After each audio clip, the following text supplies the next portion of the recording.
todos, bienvenidos al primer episodio de Teorías del Desarrollo y cómo nos afectan. Yo soy Sofía y en este capítulo, que se titula La teoría del desarrollo psicosexual y cómo la infancia influye por el resto de la vida, vamos a sumergirnos en el fascinante, extraño y a veces medio raro mundo de la teoría del desarrollo psicosexual de Sigmund Freud. Sí, Freud, ese señor con barba que parece que todo el tiempo se pregunta así de que ¿y tu mamá qué opina? Pero calma, no nos vamos a poner tan intensos ni nada y bueno, la idea es que lo entendamos fácil, sin drama, con ejemplos de películas que a todos nos gustan y con un poco de chisme, claro. Bueno, antes de entrarle de lleno, pues tenemos que conocer un poquito más sobre el tipo que creó todo este rollo, ¿no?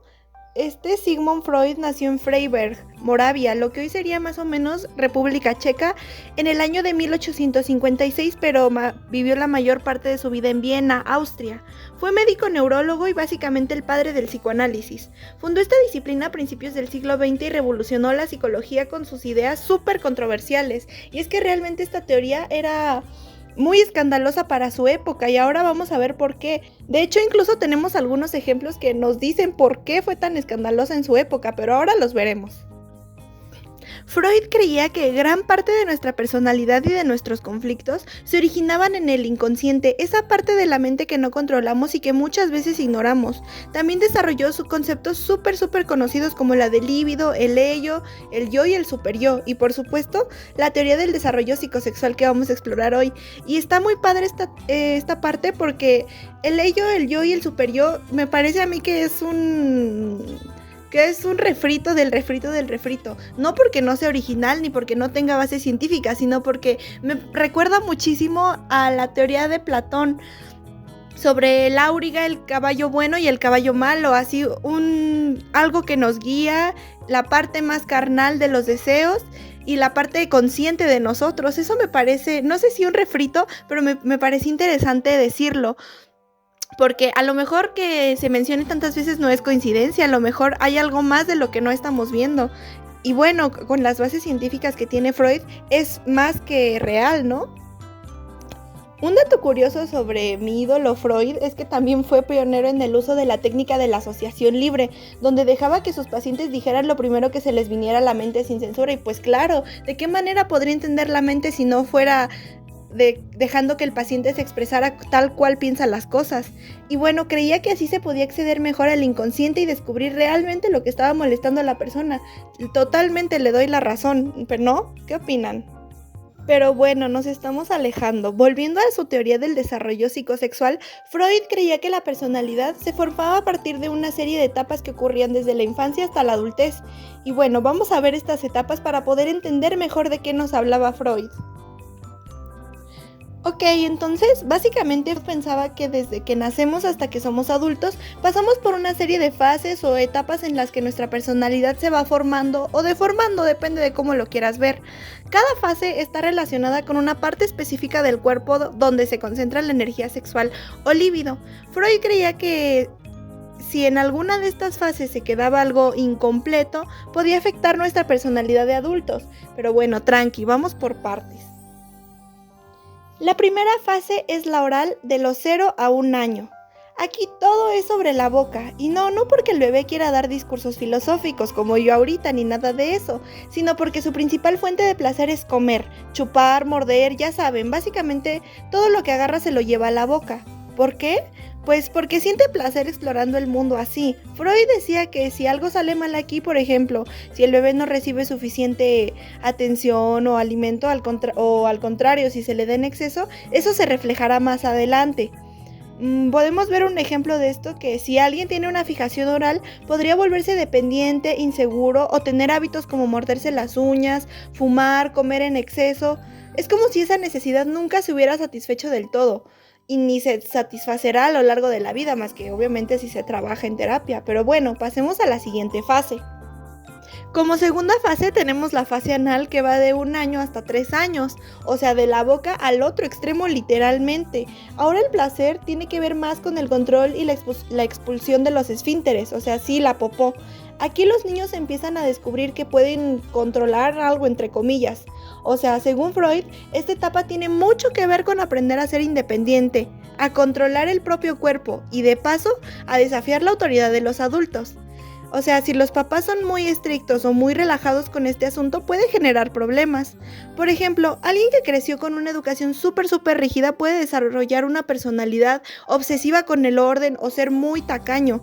Freud lo llamaría carácter anal retentivo. Qué nombre tan rarísimo. Por otro lado, si todo fue un desastre y nadie le enseñó límites, con esto la persona puede ser desorganizada, impulsiva, o sea, lo que Freud llamaría carácter anal expulsivo. Sí, suena raro y medio asqueroso, pero así lo decía. Y bueno, terminando con esto, pasamos a la tercera fase. Esta sería la fase fálica, de los 3 a los 6 años aproximadamente.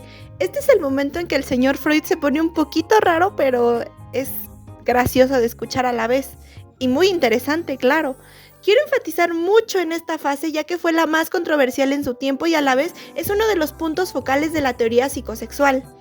Esto es cuando los niños descubren sus genitales y tienen algo llamado complejo de Edipo en el caso de los niños y complejo de Electra en el caso de las niñas, que suena más a película griega antigua que a algo de la infancia, ¿no?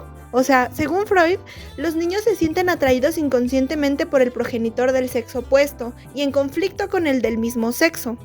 Como por ejemplo si un niño quisiera quedarse con mamá y competir con papá, o en el caso de una niña como si quisiera quedarse con papá y competir con mamá, algo muy raro.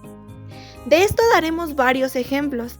El primero que el mismo Freud tuvo en sus manos, el segundo en el que analizaremos una escena de la película Perras, que es una película de culto de la cinematografía moderna, es de mis favoritas y supongo que la favorita de muchos de nosotros.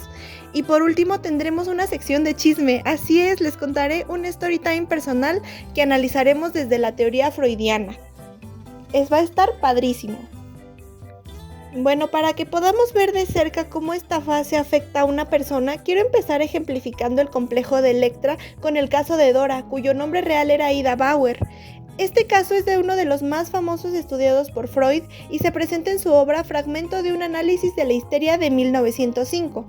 Ida Bauer, una joven de 18 años, llegó a la consulta de Freud con síntomas de histeria que incluían ansiedad, depresión, episodios de falta de aire y cosas así. Su historia familiar reveló complejos conflictos emocionales, especialmente con respecto a su padre y a su madre. Uno de los puntos más importantes es la relación que tenía Dora con su padre. Él era un hombre mayor y esto generó en ella sentimientos ambivalentes de amor y deseo. Ella experimentaba una clara atracción hacia él, caracterizada por un comportamiento que reflejaba el complejo de Electra, donde la figura paterna se convierte en el objeto del afecto principal. ¡Rarísimo! También experimentaba rivalidad con su madre, ya que su relación era tensa y competitiva. Dora percibía que su madre como una interferencia en su vínculo con su padre. Este conflicto generó celos y sentimientos de rivalidad, ya que Dora deseaba la atención y el afecto de su padre, sintiéndose amenazada por la figura materna. La angustia de Dora se manifestaba a través de sus síntomas histéricos. Freud interpretó estos síntomas como una forma de expresar su conflicto interno. La incapacidad de Dora para resolver sus sentimientos hacia sus padres llevó a la aparición de los signos físicos y emocionales de su malestar, lo que podríamos llamar la histeria. También es importante mencionar que el señor K, el padre de Dora, tenía un amante. Una parte crucial del análisis de Freud del caso de Dora fue la relación de su padre con otra mujer, claro, que Dora percibía como una amenaza y una rival terrible. Este triángulo amplió su conflicto emocional y acentuó su deseo hacia el padre, mientras que al mismo tiempo luchaba con el resentimiento hacia la madre y la amante. Rarísimo, a mí me parece rarísimo. Bueno, el caso de Dora es un ejemplo claro del complejo de Electra, que fue tratado por Freud en su análisis. La imagen del deseo por el padre y la rivalidad con la madre se manifiesta en los síntomas de Dora, creando un complejo entramado emocional que Freud intentó desentrañar durante sus sesiones. Este caso, pues no solo ilustra el complejo de Electra, sino que también contribuyó al desarrollo del psicoanálisis y a la comprensión de las dinámicas familiares en la psicología. Me parece un caso muy interesante y muy raro, la verdad, ya que pensamos que esto no pasa, pero ya vemos que sí, y fue en 1905. No entiendo por qué fue tan escandaloso para su época, si esto había pasado justo en la época, pero bueno, continuemos con el siguiente ejemplo. Ahora veremos cómo se manifiesta el complejo de Edipo en una película de culto, Perras, en el que en una escena, Andrea, una de las protagonistas, recuerda a su madre y todo lo que gira alrededor de esta situación es una clara representación del complejo de Edipo. A continuación, escucharemos la escena. ¿Qué te pasa, Andrea? Es que si me expulsan, no voy a poder ir a ver a mi mamá. ¿Por qué? Porque mi papá me lo advirtió. Dijo que si me volvía a meter en problemas no me iba a dejar ir a verla en vacaciones. Pero la puedes ver luego. ¿No vives con tu mami? No. Su mamá está en un manicomio y nada más la puede ver en vacaciones. Mamá no está en ningún manicomio. Su mamá está en una granja de descanso para personas con problemas de adicción. ¿Así te gusta más? Voy a romper la madre. Tú has de haber sido pinche loca. Propongo una cosa, Andrea. ¿Por qué no dices que fuiste tú y nosotros nos cooperamos y te pagamos el viaje con tu mamá? Ya cállate, Ana. No, hablo en serio. Que se vaya con su mamá, que le metan unos pinches electroshocks. No, güey, eso ya no se usa. Mejor que le hagan una lobotomía. ¿Loboto qué? Lobotomía. Te abren el cráneo y te cortan un pedacito de cerebro para que te alivianes. Te cortan un pedacito de cerebro para que te alivianes. Cortan un pedacito de cerebro para que te alivianes. Te cortan un pedacito de cerebro para que te alivianes.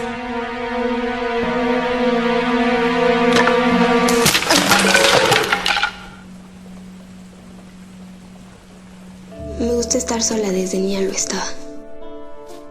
Por la ventana de mi casa se ve un enorme rosal y yo me di a la tarde por rosas. Llegaba de la escuela y mi mamá me dejaba la comida.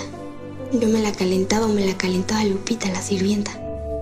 Luego hacía la tarea, no mucho, y luego Lupita jugaba conmigo. Y luego cuando el sol se inflaba y se pintaba de rojo, yo me ponía a un lado de la tarde. La dejaba pasar, así nomás, sin sobresaltos. Mi mamá llegaba en la noche. Me gusta mi mamá. Es muy guapa. Tiene clase. Ella es una mezcla muy rara. Tiene una nariz fea, una frente muy grande. Casi no tiene labios, pero en conjunto es muy guapa. Tiene un cuerpazo. Su actitud hacía creer a la gente que ella sabía algo que los demás no. Cuando llegaba a la casa de su trabajo, abría una botella y mientras arreglaba sus papeles se la tomaba. Mamá, estás bien bonita.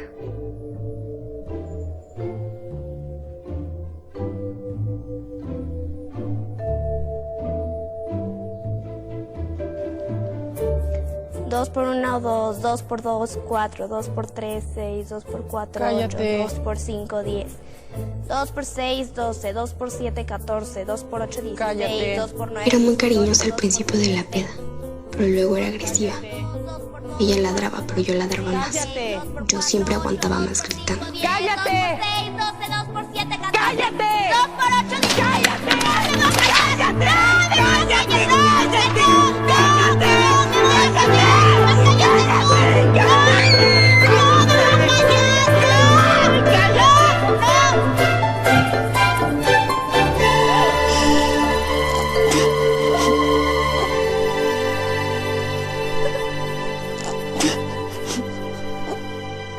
Al día siguiente en la cruda se sentía culpable y era muy fácil sacarle lo que yo quería.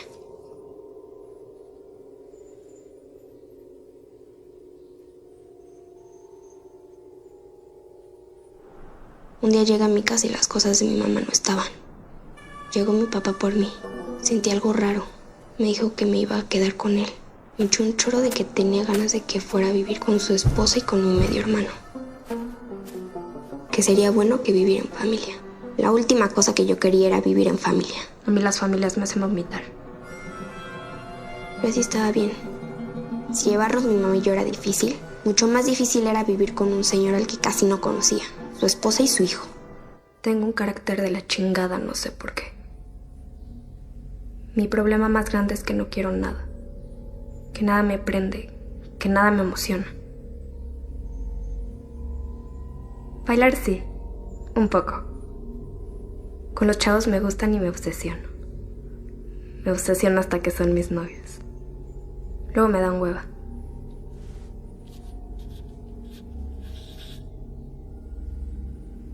De mi mamá. De mi mamá no quiero hablar.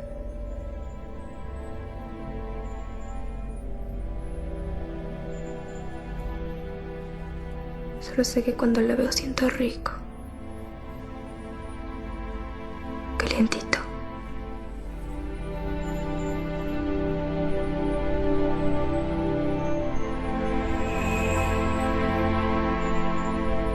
Aunque luego me cague y nos empezamos a gritar.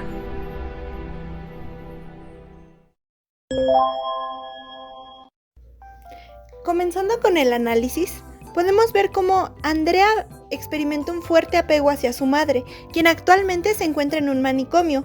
Este apego es evidente en la forma en que menciona a su madre y su dolor por no poder verla. A lo largo de la escena se expresa su angustia por la separación, lo que sugiere un sentimiento de pérdida y una idealización de la figura materna. Aquí, Freud nos dice que este tipo de apego puede ser indicativo de un conflicto no resuelto en la etapa fálica, como ejemplo que ya dimos. Podemos ver que Andrea podría sentirse emocionalmente atraída por su madre, mientras que al mismo tiempo se menciona en la película que no tiene muy buena relación con su padre, lo que podríamos asociar con una rivalidad. La referencia constante a su madre y a la imagen que tiene de ella refleja una idealización. Andrea recuerda momentos de su infancia con cariño, destacando cómo su madre llegaba a casa después del trabajo y la forma en que se comportaba. Esta idealización puede ser una forma de mantener viva la conexión emocional con su madre a pesar de la realidad de su situación actual. Freud sostiene que el infantilismo en la relación madre-hijo puede dar lugar a conflictos en la vida adulta, lo que se manifiesta en el comportamiento y las emociones de Andrea al lidiar con la nueva familia de su padre. Cuando Andrea menciona que no quiere vivir con su padre y su nueva familia, refleja una resistencia al cambio y a la figura paterna en un nuevo contexto familiar. Este conflicto es el típico en el complejo de Edipo, donde el niño se siente amenazado por la presencia del padre. Para Andrea, la idea de vivir con un señor que casi no conocía y bajo un nuevo entorno es una carga adicional que agrava su angustia y su deseo de regresar a la relación con su madre.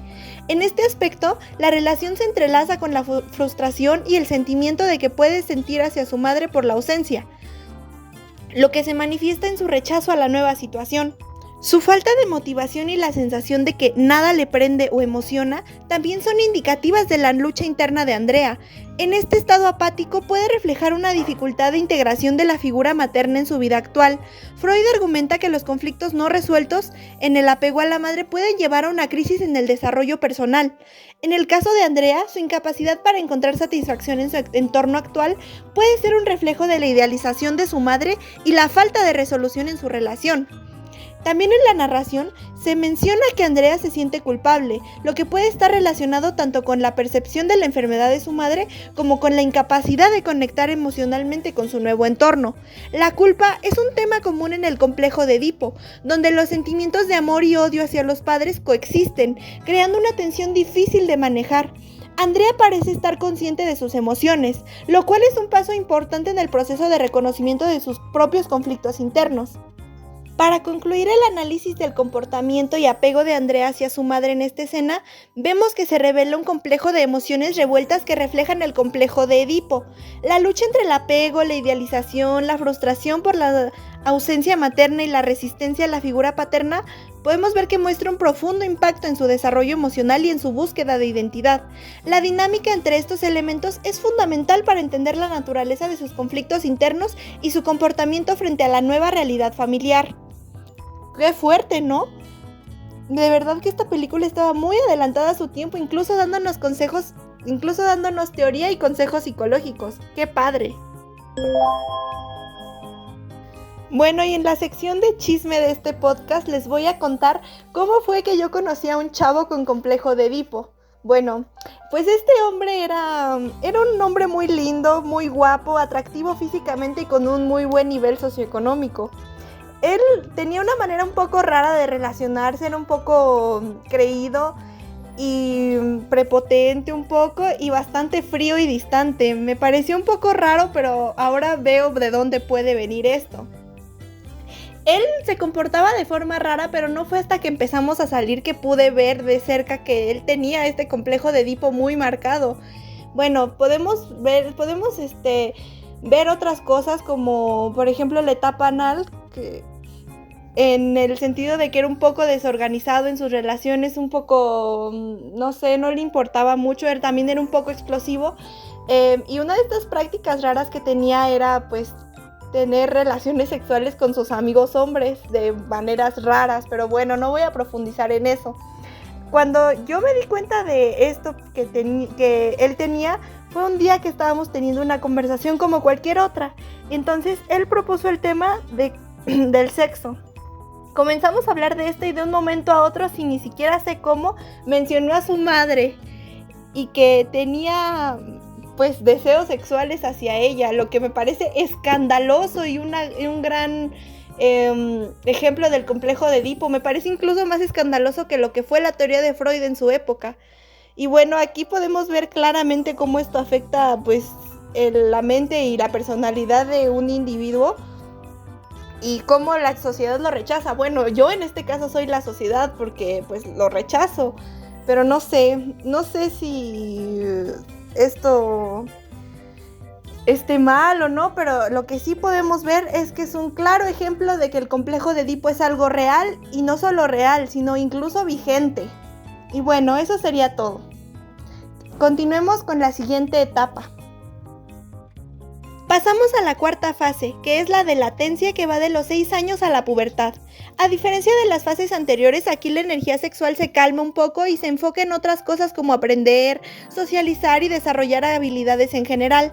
Es una etapa donde los niños hacen amigos, exploran el mundo y empiezan a entender las reglas sociales. Para Freud esto era como un receso emocional de todas estas etapas sexuales que veníamos viendo.